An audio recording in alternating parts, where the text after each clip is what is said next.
A lack of communication creates frustrations as hundreds of migrants in the capital region need a support system. Those hundreds include children, creating new difficulties in an already tough situation. Economists at the Federal Reserve canceling their forecast for a recession. I'm Atrell Nashar with what changed their minds and why they say economic activity could still slow down. CBS 6 News starts now with breaking news. And we begin tonight with breaking news. A Moreau man found guilty in a deadly Northway crash. Justin Rodriguez faces up to 25 years in prison for aggravated vehicular homicide. This crash happened on the northbound side of the Northway back on September 15th of last year. State police said at the time, Rodriguez drove onto the shoulder, hit a disabled box truck, tow truck, and the tow truck operator.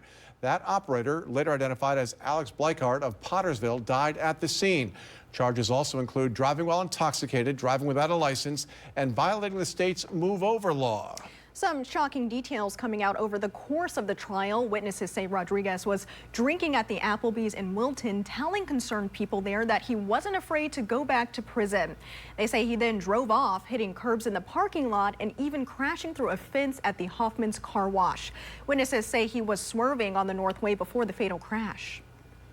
His blood alcohol level was 0.26 at the time of the crash, and police say he had cocaine and cannabis in his system. And evidence also showed he possessed a loaded handgun, which was in violation of his status as a convicted felon. He faces charges in relation to that as well. Rodriguez will be sentenced on September 14th. All right, let's talk a little weather right now. We're going to head outside for you. Some severe weather has moved away now. We're talking from the capital region, but that's some interesting looking cloud right there over the city of Troy. I'm sure Steve will talk about that, right? Yeah, let's send things over to Chief Meteorologist Steve LaPointe, who has been tracking the system all day long. Hey, Steve. All right, that's our fry for. Well, tonight, continuing our coverage as more asylum seekers arrive in the capital region from New York City. Over the weekend, the town of Colony learned more buses with families and children arrived at the Sure Stay Plus by Best Western Hotel on Wolf Road. Now, that hotel is already in a dispute with the town for continuing to house migrants and going against the town rule of a maximum 28-day stay. CBS 6's Ashley Dagger joins us now in studio. And Ashley, the town supervisor and organizations helping asylum seekers continue to share frustration over a lack of communication. That is so right, and it seems to be an back. Amani. We know you'll stay on top of it, Ashley. Thank you. New details tonight on a young woman found dead inside of a Rotterdam home last week. The Schenectady County District Attorney says 24-year-old Skylar Pettit's body was found wrapped in plastic. Police were called to the Greenpoint Avenue home for a welfare check. It's believed she died months ago, and her body's been inside of the home this entire time. Her official cause of death is listed as natural causes. Police are investigating the circumstances, though, and the fact that this was not reported to authorities. A court appearance set for tomorrow adjourned. Kevin Monahan, the Washington County man accused in a deadly wrong driveway shooting, will next appear before a judge in September. He's charged with murder, reckless endangerment, and tampering with evidence. He pleaded not guilty. 20-year-old Kaylin Gillis was shot and killed back in April when she and some friends drove up Monahan's driveway on accident. He's accused of firing 2 rounds from a shotgun, one hitting Kaylin. A locally owned restaurant is getting in on the chicken sandwich hype.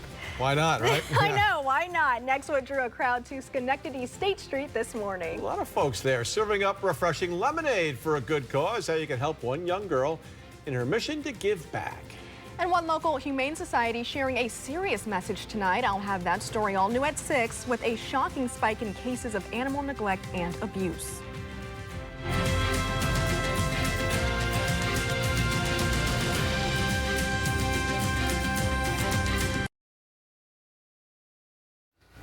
Well, tonight, the outlook for the U.S. economy getting a bit brighter. This week, the Federal Reserve no longer forecasting a recession. New economic growth data out today shows better than expected growth in the second quarter. National correspondent Atra El Nashar has a closer look at that and the risk that still remains. All right, Steve, thank you. Well, it looks like the latest craze here in the capital region is chicken sandwiches. Why not? One restaurant in Schenectady taking advantage of all the recent hype around Chick-fil-A. The Nest on State Street today gave the first 100 customers waiting for the doors to open a free fried chicken sandwich. 1 week to the day since Chick-fil-A opened in Clifton Park and North Greenbush. It's important to get people out here in the community and also to try us out for the first time and see what we have to offer. in Schenectady itself and right here at the nest. It's super important, especially because we are a community, the hospitality industry in the capital region. So we want to make sure that everybody's supported, including all the shops. And, you know, we have the farmers market on Sundays. So when we have a wait for brunch, we send people down to the farmers market and next door to Bluebird. And we're just always making sure that we can spread the love throughout Schenectady.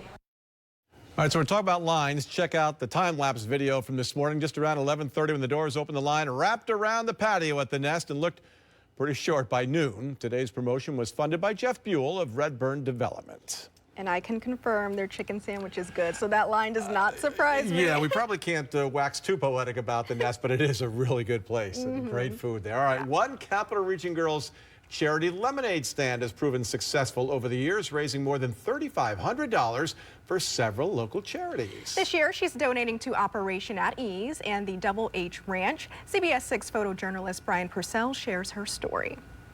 My favorite thing about the lemonade stand. I would agree with the mom. Those kids are amazing. Yeah, they're doing a great job out there. Terrific. All right, that lemonade stand will be open again tomorrow at 2323 3rd Avenue in Waterville. The hours are 10 a.m. to 6 p.m. So if you're off or just bopping around tomorrow, stop by. Gotta stop by. Yep.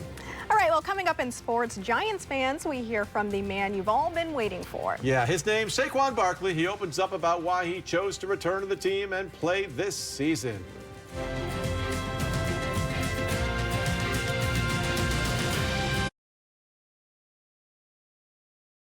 And now, CBS 6 Sports, sponsored by your local upstate Chevy dealers. Hey everyone, in sports. It is, and Giants fans are happy to have him. Can't wait for the season now. All right, former President Donald Trump faces mounting legal pressure. What indicates another federal indictment could be in the works. Senate Minority Leader Mitch McConnell's health scare is putting term limits back in focus. I'm Janae Bowens in Washington with the details.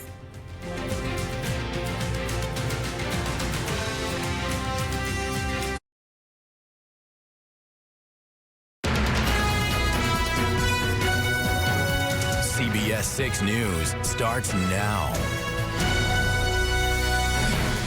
First at 5:30, the severe weather is now past us. Let's head over to Chief Meteorologist Steve LaPointe for an update. Steve. All right, still no track. And you can get your weather updates anytime with the CBS 6 Weather Authority app. You can find that in your app store by searching WRGB. Special counsel Jack Smith appears to be on the verge of getting a second indictment against former President Donald Trump. Yeah, this time the investigation centers around the president's actions following the 2020 presidential election. Skylar Henry has more from Washington.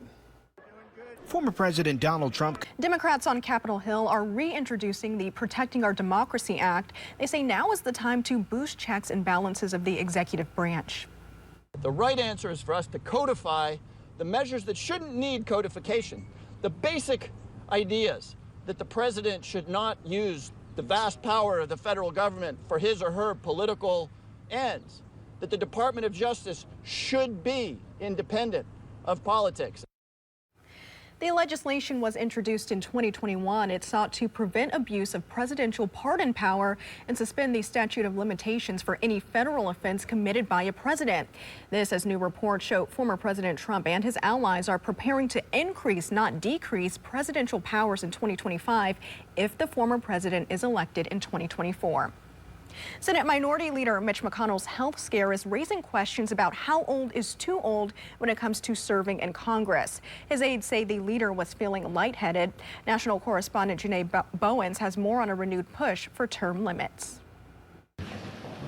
And to our question of the day, you can use your smartphone camera to scan the QR code to reach this poll. Do you support a constitutional amendment to term limits for members of Congress? Coming up next tonight, an historic staffing issue. The Pentagon struggling to staff our nation's military, and it comes at a critical time for global tensions. And what does it take to trademark a letter? Why Elon Musk may soon find out.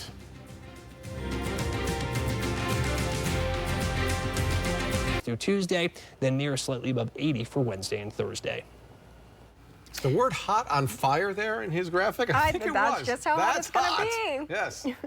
Well, global tensions are on the rise. China, Russia, Ukraine, Iran, and North Korea pose new worries for U.S. decision makers. And at the same time, the Pentagon is experiencing its worst staffing situation in the 50-year history of the all-volunteer military. Mark Hyman spoke with some of those who are struggling to enlist today's young men and women.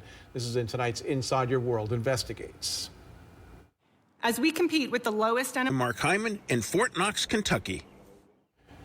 And the Army, Navy, and Air Force told Inside Your World they expect to miss this year's recruiting goals. The Marine Corps declined to disclose its target numbers. Well, coming up all new at 6 tonight on CBS 6, one local humane society sharing a serious message tonight with a shocking spike in cases of animal neglect and abuse. A bill gets new hope and now sits on Governor Hochul's desk. What could change her mind on the Grieving Families Act this time around? Also, a crisis in the classroom report with hundreds of asylum seekers in the capital region, including kids. Are school districts ready to meet an increased need? Twitter's rebranding as X is raising questions about trademark. It's not hard to trademark a letter, but it is hard to defend that trademark. Experts expect Elon Musk to learn that lesson. It turns out other companies own the trademark on specific versions of the letter X, hundreds of them in fact. Musk has opened himself up to 2 situations, lawsuits from another trademark owner or finding it hard to prevent a competitor from using the X branding. Right now, the closest trademarks of X are Microsoft's Xbox brand and Meta, which owns it for software and social media. Well, great food and soulful music are coming to Schenectady Central Park this Sunday. The Blues Barbecue is happening from 5 to 9 p.m. It'll feature 3 nationally touring acts, including headliner Vanessa Collier. Organizers describe it as a mini festival and encourage you to come hungry. It's free to attend. CBS 6 is a proud media sponsor of Music Haven. My problem is I'm hungry right now. I don't think I can wait till Sunday. I always get hungry by the end of the show. But it will be nice weather on Sunday, so enjoy. All right, still to come tonight. A lack of communication creates frustration as hundreds of migrants in the capital region need a support system. Those hundreds include kids, creating new difficulties for an already tough situation. Stay with us.